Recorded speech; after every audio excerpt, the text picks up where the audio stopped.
அனைவருக்கும் வணக்கம். நம்ம ஐஎன்எம் ரிலேட்டடாக டெய்லி ஒரு தலைவர்களை பற்றி பார்த்துட்ருக்கோம்.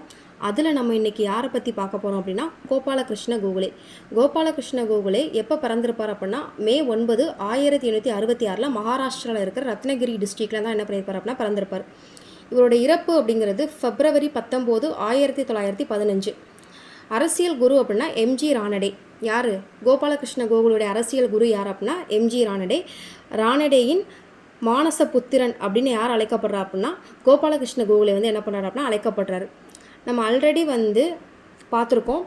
கோபாலகிருஷ்ண கோகலுடைய சீடர் யார் அப்படின்னா மகாத்மா காந்தி. அப்போ எம்ஜி ரானடே யாருடைய அரசியல் குருவாக இருக்கார் அப்படின்னா கோபாலகிருஷ்ண கோகலோட அரசியல் குரு. நம்ம எம்ஜி ரானடே பார்க்கும்போதே இதெல்லாம் நம்ம என்ன பண்ணிட்டோம் அப்படின்னா பார்த்துட்டோம். ஓகேவா? காந்தியின் புத்தகம் அப்படின்னா கோபாலகிருஷ்ண கோகலையை கௌரவிக்கிற விதத்தில் தர்மத்மா கோகலே அப்படிங்கிற புத்தகத்தை என்ன பண்ணியிருப்பார் அப்படின்னா எழுதியிருப்பார். சிறப்பு பெயர் இவருக்கு கோபாலகிருஷ்ண கோகலேக்கு பாலகங்காதர திலகர் இந்தியாவின் வைரம் அப்படின்னு என்ன பண்ணியிருப்பாருன்னா சொல்லியிருப்பார். டைமண்ட் ஆஃப் இந்தியா அப்படின்னு சொல்லியிருப்பார். யார் அப்படின்னா கோபாலகிருஷ்ண கோகலே. யார் சொன்னது? திலகர், பாலகங்காதர திலகர் சொல்லியிருப்பார். இந்திய நேஷனல் காங்கிரஸ், இந்திய தேசிய காங்கிரஸோடைய இவருடைய பங்களிப்பு, கோபாலகிருஷ்ண கோகலேயோட பங்களிப்பு அப்படின்னா 1889 தான் என்ன பண்ணியிருப்பார் அப்படின்னா உறுப்பினராக என்ன பண்ணியிருப்பார் அப்படின்னா ஜாயின் பண்ணியிருப்பார். ஐஎன்சியோடைய உறுப்பினராக ஜாயின் பண்ணியிருப்பார். மிதவாதிகளின் தலைவர் யார் அப்படின்னா கோபாலகிருஷ்ண கோகலே. அதாவது மிதவாதிகள், தீவிரவாதிகள் அப்படிங்கிற 2 பிரிவாக பிரிஞ்சிருப்பாங்க. ஓகேவா? அதில் மிதவாதிகளுடைய தலைவர் யாருன்னா கோபாலகிருஷ்ண கோகலே. 1905 பனாரஸ் நடந்த மாநாட்டில், ஐஎன்சியோடைய மாநாட்டில் என்ன பண்ணியிருப்பார் அப்படின்னா தலைவராக ஆகியிருப்பார். யார்? கோபாலகிருஷ்ண கோகலே. வங்க பிரிவினைக்கு எதிராக சுதேசி இயக்கத்துக்கு என்ன பண்ணியிருப்பார் அப்படின்னா ஆதரவும் தெரிவிச்சிருப்பார். 1899 இருந்து 1902 வரைக்கும் பம்பாய் சட்டமன்றத்தோடைய உறுப்பினர். இவர் மகாராஷ்டிரா மாநிலம். ஸோ பம்பாய் சட்டமன்ற உறுப்பினராக இருப்பார். ஓகேவா? ஸோ நான் வச்சுக்கோங்க. 1902 மத்திய சட்டமன்றம், இம்பீரியல் லெஜிஸ்லேட்டிவ் கவுன்சில். அதாவது இம்பீரியல் லெஜிஸ்லேட்டிவ் கவுன்சில் அப்படிங்கிறது என்ன அப்படின்னா இந்தியாவுக்குன்னு ஒரு கவர்னர் ஜெனரல் இருப்பாங்கள்ல, அந்த கவர்னர் ஜெனரலுக்குன்னு சில சட்டமன்ற கவுன்சிலிங் இருக்கும். அந்த சட்டமன்ற கவுன்சிலிங்க்கு உறுப்பினர் தான் யார் அப்படின்னா கோபாலகிருஷ்ண கோகலே. எப்போ இருந்திருப்பார் அப்படின்னா 1902. மிண்டோ மார்லி சீர்திருத்தத்தில் கொண்டு வந்த ஒரு முக்கிய பங்களிப்பு யாருக்கு அப்படின்னா கோபாலகிருஷ்ண கோகலேக்கு இருக்குது. அதுக்கடுத்து வெல்பி குழு என்ன சொல்லுவாங்க அப்படின்னா royal commission of Indian expenditure அப்படின்னு சொல்லுவாங்க. இந்திய செலவுகளுக்கான ராயல் கமிஷன் அப்படின்னு என்ன பண்ணுவாங்க அப்படின்னா சொல்லுவாங்க வெல்பி குழு. இந்த வெல்பி குழு அப்படிங்கிறதுல இந்திய நிதிநிலை குறித்து வெல்பி குழுவில் சாட்சியமளித்து பாராட்டுக்கள் என்ன பண்ணியிருப்பார் அப்படின்னா பெற்றிருப்பார். வெல்பி குழு அப்படிங்கிறது எப்போ தோற்றுவிக்கப்பட்டிருக்கும் அப்படின்னா 1895 தோற்றுவிக்கப்பட்டிருக்கும். ஸோ முதல்ல இதோட உறுப்பினராக யார் இருந்திருப்பாங்க அப்படின்னா தாதாபாய் நவ்ரோஜி இருந்திருப்பாங்க. இதோடைய சாட்சியம் அளித்தது இவர் உறுப்பினர் கிடையாது. கோகலே உறுப்பினர் கிடையாது. நிதிநிலை குறித்து என்ன பண்ணியிருப்பார் அப்படின்னா சாட்சியம் அளித்திருப்பார். சாட்சியம் அளித்ததுக்காக பாராட்டு வாங்கியிருப்பார். ஸோ முதல் உறுப்பினர் யார் அப்படின்னா தாதாபாய் நவ்ரோஜி. ஸோ இதுவும் எக்ஸாம் பாயிண்ட் ஆஃப்ல முக்கியம். அமைப்புன்னு பார்த்தோம் அப்படின்னா இந்திய பணியாளர் சங்கம் அப்படிங்கிற அமைப்பை நிறுவியிருப்பார். சர்வன்ட் ஆஃப் இந்தியன் சொசைட்டி அப்படிங்கிற சங்கத்தை என்ன பண்ணியிருப்பார் அப்படின்னா நிறுவியிருப்பார். 1905 பூனேயில் நிறுவியிருப்பார். இதோடைய நோக்கம் என்ன அப்படின்னா மக்கள் சமூகம் மற்றும் கல்வி ரீதியாக மேம்பாடு. அப்போ சர்வன்ட் ஆஃப் இந்தியன் சொசைட்டியுடைய நோக்கம் என்ன அப்படின்னா மக்களுடைய கல்வியும் சமூகத்தையும் மேம்படுத்துகிறதா இதோடைய நோக்கம். இதோடைய தமிழ்நாட்டை சேர்ந்த சீனிவாச சாஸ்திரி இதோடைய உறுப்பினராக இருப்பாங்க. ஸோ அதையும் நம்ம தெரிஞ்சு வச்சுக்கணும், நம்ம தமிழ்நாடு அப்படிங்கிறனால. பத்திரிகைன்னு பார்த்தோம் அப்படின்னா தி ஹதிதவாடா அப்படிங்கிற பத்திரிகை 1911 ஹிதவாடா அப்படிங்கிற பத்திரிகை, தி ஹிதவாடா அப்படிங்கிற பத்திரிகை 1911 தோற்றுவிச்சிருப்பார். ரானடே பொருளாதார நிறுவனம் அப்படிங்கிற நிறுவனத்தை நிறுவியிருப்பார் 1908. ஸோ இது ரொம்ப முக்கியம். எக்ஸாம் பாயிண்ட் ஆஃப் வியூவில் டிஎன்பிஎஸ்சியில் ப்ரீவியஸ் இயரில் கேட்கப்பட்ட ஒரு கொஸ்டின். ரானடே பொருளாதார நிறுவனத்தை நிறுவியவர் யார் அப்படின்னா 1908. ஏன்னா ரானடே தான் இவருடைய அரசியல் குரு.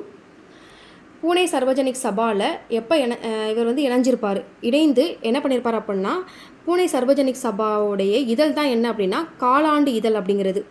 இந்த காலாண்டு இதழில் இணைந்து என்ன பண்ணியிருப்பார் அப்படின்னா கோகலே பணியாற்றியிருப்பார். பின்னாடி அந்த இதழுக்கு ஆசிரியராகவும் என்ன பண்ணியிருப்பார் அப்படின்னா ஆயிருப்பார். ஓகேவா? ஆல்ரெடி பூனே சர்வஜனிக் சபாவை தோற்றுவிச்சது யார்? எம்ஜி ரானடே. எப்போ தோற்றுவிச்சிருப்பார் அப்படின்னா 1870 தோற்றுவிச்சிருப்பார். இந்த பூனே சர்வஜனிக் சபாவுடைய இதழ் தான் என்ன அப்படின்னா காலாண்டு இதழ். ஆல்ரெடி ஒரு தனி இதழ் வந்து படிச்சிருப்போம். எம்ஜி ரானடேயோட இதழ் இந்து பிரகாஷ் அப்படிங்கிற இதழும் நம்ம என்ன பண்ணியிருப்போம் அப்படின்னா படிச்சிருப்போம். ஸோ இது வந்து பூனே சர்வஜனிக் சபாவுக்காக தோற்றுவிக்கப்பட்ட ஒரு இதழ், காலாண்டு இதழ் அப்படிங்கிறது. இவர் வந்து என்னென்னலாம் ஃபாலோ பண்ணியிருப்பார் அப்படின்னா, வன்முறையற்ற கோரிக்கை யார்கிட்ட அப்படின்னா ஆங்கிலேய அரசுக்கிட்ட, அதுதான் மிதவாத தலைவர் அப்படின்னு சொல்கிறோம். அதுக்கப்புறம் free and compulsory primary education, இலவச மற்றும் கட்டாய தொடக்க கல்வி அப்படிங்கிறத வந்து என்ன பண்ணியிருப்பார் அப்படின்னா வேண்டுகோள் வச்சுருப்பார். ஸ்டார்டிங்கில் ஆங்கிலேய அரசு என்ன பண்ணியிருப்பாங்க அப்படின்னா இதை வந்து நிராகரிச்சிருப்பாங்க. தீண்டாமை ஒழிப்பு மற்றும் தென்னாப்பிரிக்காவில் இருந்த இந்தியர்களுக்காக என்ன பண்ணியிருப்பார் அப்படின்னா உரிமைக்காக என்ன பண்ணியிருப்பார் அப்படின்னா போராடியிருப்பார். ராயல் கமிஷனுடைய இந்திய பொதுப்பணிகள் குறித்து இஸ்லிங்டன் குழுவோடைய உறுப்பினராகவும் என்ன பண்ணியிருப்பார் அப்படின்னா இருந்திருப்பார். அப்போ ராயல் கமிஷனுடைய உறுப்பினராக யார் இருந்திருப்பார் அப்படின்னா கோகலே இருந்திருப்பார். பெல்பி குழுவுக்கு சாட்சியமும் அளிச்சிருப்பார். ஸோ அது வந்து எக்ஸாம் பாயிண்ட் ஆஃப் வியூ ரொம்ப முக்கியம். இவர் வந்து ஒரு சமூக சீர்திருத்தவாதி. இவர் வந்து திலகர் மீது வந்து மதிப்பு வச்சுருப்பார். ஆனால் 2 பேரோட ஐடியாலஜியும் என்ன பண்ணியிருக்கோம் அப்படின்னா வேறையாக இருக்கும். திலகர் வந்து எக்ஸ்ட்ரீம், அதாவது தீவிரவாதிகளுடைய சார்ந்தவர் தான் யார் அப்படின்னா திலகர்.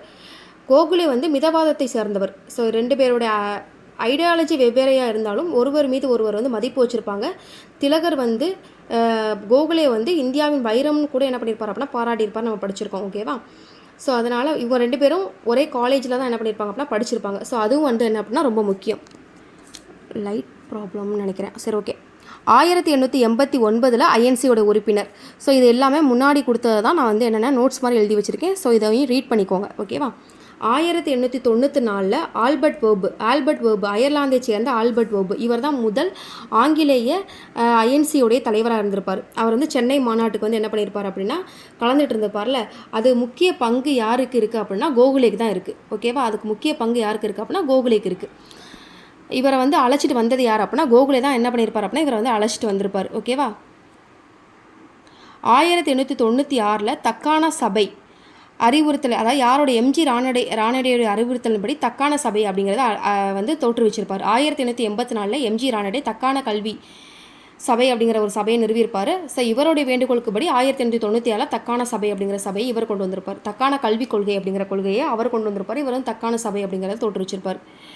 1907 மாட்ரேட், அதாவது கோகுலே வந்து என்ன பண்ணியிருப்பார் அப்படின்னா ராஜ்பிகாரி கோஸை வந்து தலைவராக, அதாவது இப்போ தான் வந்து என்ன பண்ணியிருப்போம் அப்படின்னா ஐஎன்சி வந்து பிரிஞ்சிருக்கும் ரெண்டாக. ஐஎன்சி வந்து என்ன பண்ணியிருக்கோம் அப்படின்னா ரெண்டாக டிவைட் ஆகிருக்கும். ஒன்று வந்து மாட்ரேட், இன்னொன்று வந்து என்னென்னா எக்ஸ்ட்ரீம் அப்படின்னு பிரிஞ்சிருக்கும். இந்த கோபாலகிருஷ்ண கோகுலே வந்து மாட்ரேட்டோடைய சார்பாக இருந்து ஐஎன்சி அடுத்து வர ஐஎன்சி மாநாட்டோடைய தலைவராக யார் இருக்கணும்னு சொல்வார் அப்படின்னா ராஜ்பிகாரி கோஸ் இருக்கணும்னு சொல்லுவார். எக்ஸ்ட்ரீமுடைய இது சார்பாக வந்து திலகர் வந்து என்ன சொல்லியிருப்பார் அப்படின்னா லாலா லஜ்பதி ராய் வந்து இருக்கணும் அப்படின்னு சொல்லியிருப்பார். ஸோ இதில் தான் என்ன ஆகும் அப்படின்னா கருத்து வேறுபாடுகள் அப்படிங்கிறது ஸ்ட்ராங் ஆகும். ஓகேவா? ஸோ இது வந்து இது அந்த டைம்லைன் படி கொடுத்துருக்கேன், அதை வந்து வாசிச்சுக்கோங்க.